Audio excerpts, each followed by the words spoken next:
Assalomu alaykum. EGEAT kanalimizda informatika fanidan olimpiada savollarining yechimlarini ko'rib o'tyapmiz. Bugun navbatdagi darsimizda 2024-yil asosiy olimpiadada 9-sinflarga tushgan savollarning ikkinchi qismini, ya'ni 11-savoldan 20-savollargacha yechimlarini qo'ldan kelgancha ko'rib o'tamiz.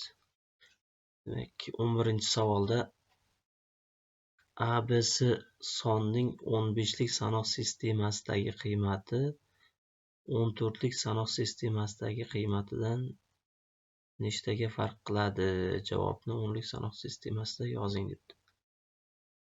Buni topish uchun ABCni 15lik va 14lik sanoq sistemalaridan 10lik sanoq sistemalariga o'tkazib, ularning farqini topamiz.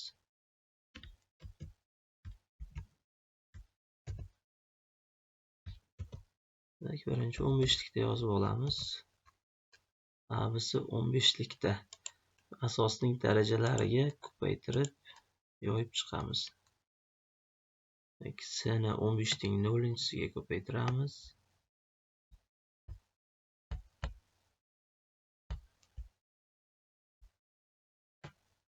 Birinchisiga B'ni 15ning birinchisiga A'ni 15ning kvadratiga ko'paytiramiz.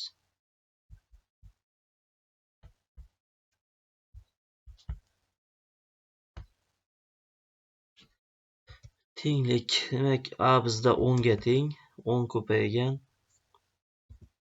15ning kvadrati 225 plusdan B 11 ga teng. 11 ko'paygan 15ning birinchisi 15ning o'ziga teng. Plus C'miz 12 ga teng.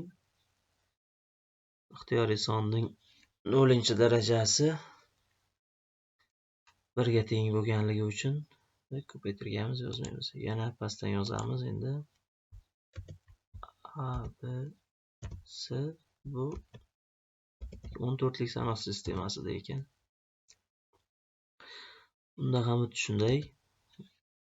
10 ko'paygan 14ning kvadrati 196 plusdan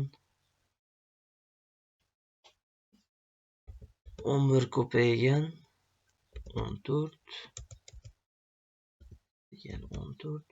plus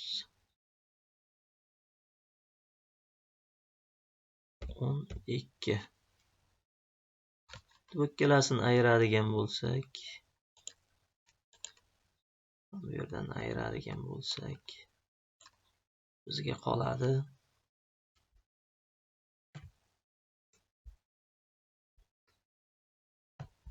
12lar yo'q bo'lib ketadi.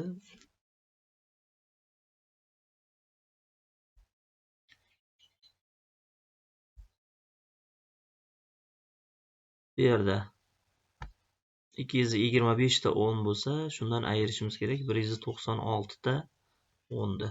Bu qoladiki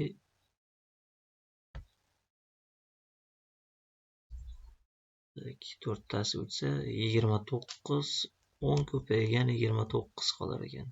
29 shunga qo'shishimiz kerak.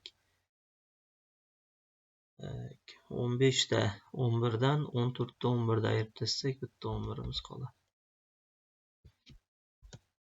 Teng bo'ladi. 10 kira 29 290, 11 da qo'shsak 301 ekan. 12lar qisqarib ketdi ayirgan vaqtimizda. Demak, to'g'ri javobimiz B javob, C javob ekan.